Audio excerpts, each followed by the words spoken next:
Coucou mes chers amis, ici c'est Olga, votre maître en Feng Shui personnel.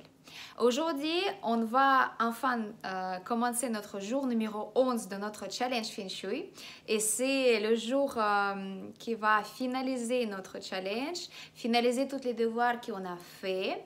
Mais ça va être un petit peu différent que tous les autres devoirs qu'on a déjà fait. Mais avant de vous donner votre devoir aujourd'hui, j'aimerais bien vous remercier en fait pour tous vos messages que vous m'aviez envoyés au sujet de vidéo d'hier. C'est vrai que je n'attendais pas du tout parce que les messages que vous m'aviez envoyés, c'était rempli d'amour, rempli des mots de merci aussi pour tout ce que je fais pour vous en fait, l'information que je partage, ma passion.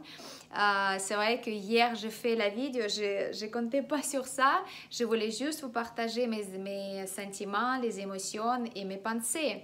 Ça, je pense que c'est très important que vous sachiez que tout ce que je fais, c'est vraiment avec le cœur et c'est pas pour, voilà, c'est vraiment quelque chose que j'aimerais bien partager avec vous. Et si, grâce à tous ces savoirs, connaissances, vous pouvez améliorer votre vie, d'harmoniser un petit peu la maison et votre vie, ce sera les meilleures des récompenses pour moi. Mais en tous les cas, hier, j'ai reçu beaucoup de messages de votre part, comme quoi vous m'aviez aussi dit beaucoup de merci par rapport à tout ce que j'ai fait, que vous avez apprécié aussi le Feng Shui et pour beaucoup d'entre vous, c'était grâce aussi à la façon, des fois c'est un petit peu, voilà, c'est maladroite, moi je peux dire, mais c'est toujours, ça vient avec le cœur. Et puis, ça me fait énormément de plaisir si ça vous touche et si ça vous intéresse aussi de cet art de Feng Shui, d'harmonisation d'habitat. Et si le transmetteur, donc moi, ça vous plaît aussi. Donc ça, c'est vraiment, ça m'a touché. Et puis, je vous dis encore une fois merci de fond du cœur. Les plus beaux messages, parce que j'en avais beaucoup hier, je vais partager aussi lors de ma vidéo que je vais enregistrer bientôt. Et donc, deuxième sujet, c'est que toutes vos questions aussi, ce que vous m'avez posé pendant tous ces 10 jours-là de notre challenge Feng Shui. Je vais prendre vidéo par vidéo et je vais vraiment noter toutes les questions et de préparer une vidéo pour les répondre en fait à toutes ces questions-là.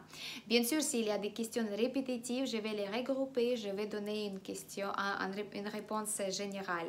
Mais sinon, je prépare une grande vidéo pour répondre à toutes vos questions parce qu'en fait, je pense que ce sera intéressant pour tout le monde et ça va être assez utile parce qu'il y a des questions qui sont vraiment très intéressantes, très techniques. Donc, si c'est au sujet de Challenge Feng Shui, je réponds là. Je vais répondre sur cette vidéo. Si par contre c'est une question qui n'était pas en lien avec le challenge, avec les sujets qu'on a abordés ensemble, on va laisser pour une autre fois. D'accord? Donc ça, c'était le deuxième point que je voulais vous dire. Et donc aujourd'hui, le troisième chose, c'est votre devoir pour aujourd'hui de se préparer pour notre rituel qui est très spécial parce que c'est un rituel qui est selon Feng Shui, selon les maîtres en Feng Shui, il va donc solliciter, il va appeler notre chance dans la vie, dans notre logement, d'accord? C'est une chance qui s'appelait la chance terrestre, la chance de la terre, d'accord? Ça, c'est quelque chose qui est très spécial et il n'est pas très connu en fait, c'est vraiment... ça va, si vous voulez, bouche à bouche. Donc, sachez que si vous regardez cette vidéo-là, ça veut dire que vous devez bien faire ce rituel-là pour vraiment solliciter votre chance de la Terre. Chance de la Terre, c'est Feng Shui. Feng Shui, c'est harmonisation de notre espace de vie. Si votre espace de vie il est en harmonie, votre vie, il devient harmonieuse. Toutes les énergies elles commencent d'être harmonieuses et donc vous pouvez prospérer dans la vie, d'avoir la chance, d'avoir l'amour, la santé, l'argent, etc., etc. Donc ce rituel-là, il est connu pour justement harmoniser tous les aspects négatifs dans la maison qu'on a et on a tous. Vous avez vu pendant notre challenge qu'on a abordé beaucoup de sujets et on a vu dans quel endroit où notre énergie peut être bloquée. On a essayé même de la débloquer. Vous vous souvenez, on a déplacé 27 objets, on a nettoyé la zone de l'entrée, etc. Donc, c'est à vous de faire, bien sûr. Et on était, donc, même si dans notre maison, on trouve les influences négatives comme l'absence de secteur, les toilettes dans le centre, si on dort sur la ligne de mort, etc., etc. Malgré tous ces faits-là, le Feng Shui il est là pour nous donner les outils pour harmoniser toutes ces influences négatives. Une chose très importante, sachez qu'il n'existe pas une maison, une seule maison qui est parfaite selon Feng Shui. Il y a toujours une chose qui va être pas parfaite, il y a toujours une chose qu'on peut toujours améliorer. Nos maisons, nos logements, ils sont là avec nous pour nous accompagner dans la vie et pour nous montrer quel domaine de notre vie il est faible. Où on doit travailler plus pour avoir plus de résultats. C'est un terrain pour grandir, vous voyez. Donc ça c'est quelque chose qu'on doit prendre un petit peu avec la philosophie. Il n'y a pas des maisons qui sont parfaites tout de suite. On a toujours quelque chose à améliorer, on a toujours quelque chose à harmoniser, etc., etc. Donc si vous avez choisi votre logement, votre maison, votre appartement qui n'est pas parfaite, qu'il y a un secteur manquant, votre palais de destinée par exemple, il manque, ou dans votre palais de destinée, il y a des toilettes. Donc ça veut dire qu'il y a une influence négative. Ça veut dire que vous ne pouvez pas avoir la chance d'aller au bout au bout de vos projets par exemple, parce que toute l'énergie de votre palais de destinée, il va descendre dans les canalisations par exemple. Ou si dans votre maison, vous avez les toilettes pile poil au centre ou l'escalier qui est au centre, donc ça va pareil absorber toute l'énergie positive. C'est pour ça on va trouver les autres clés, les autres moyens, les autres outils pour harmoniser toutes les influences négatives là.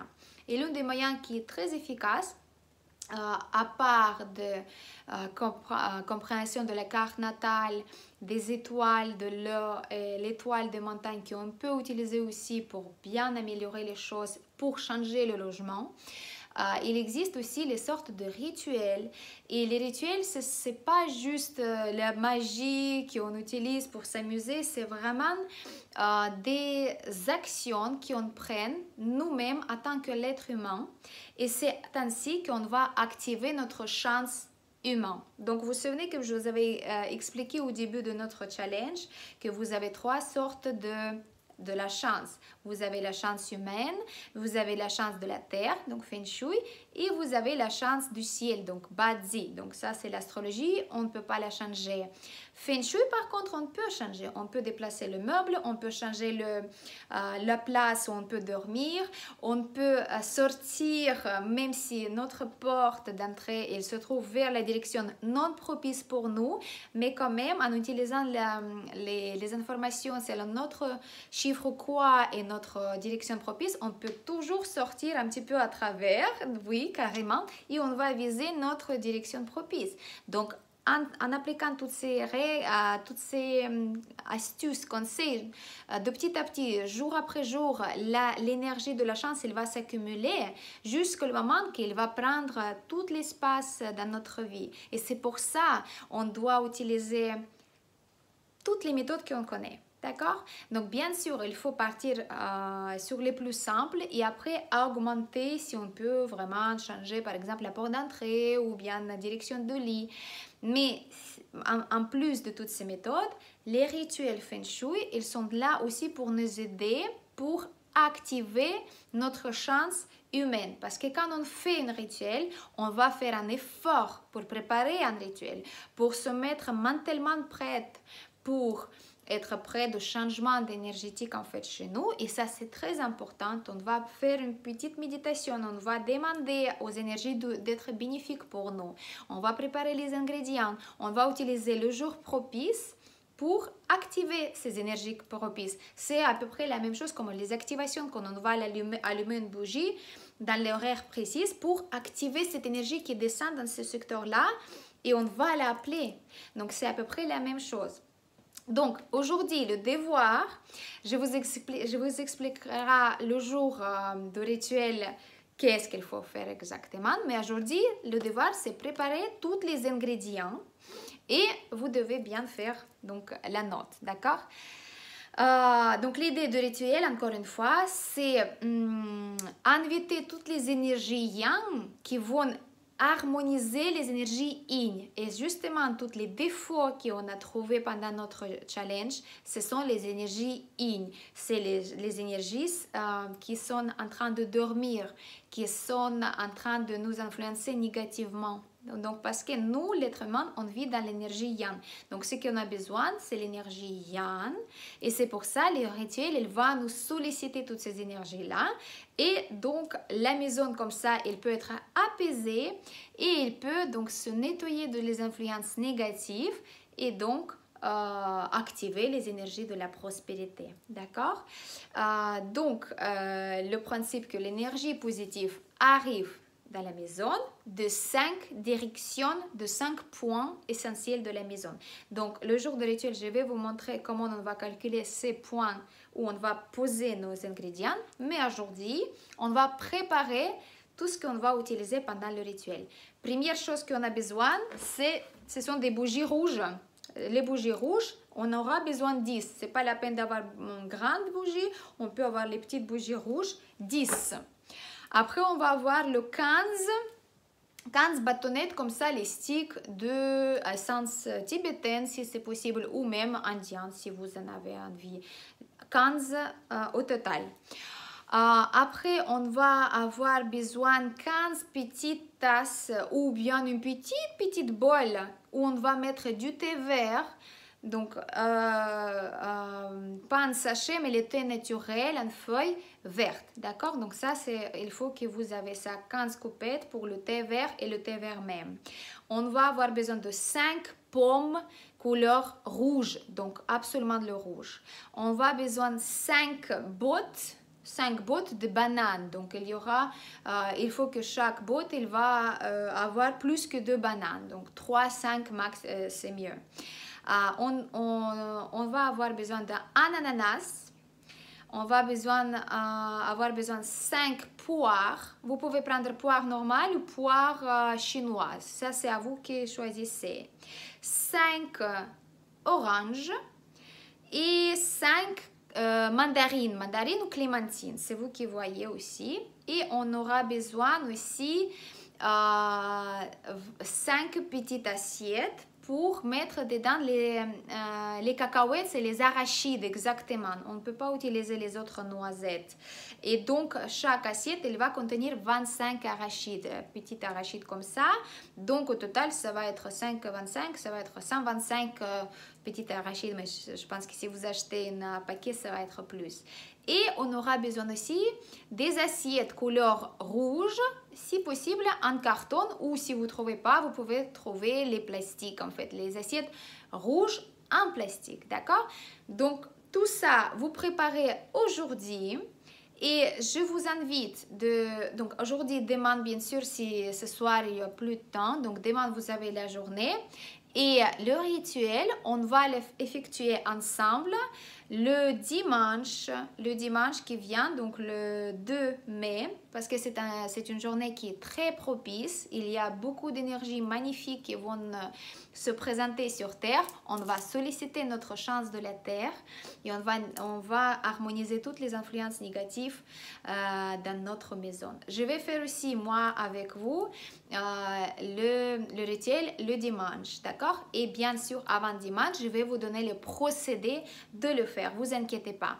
Pour aujourd'hui, il faut bien préparer les ingrédients. Merci beaucoup pour votre commentaire.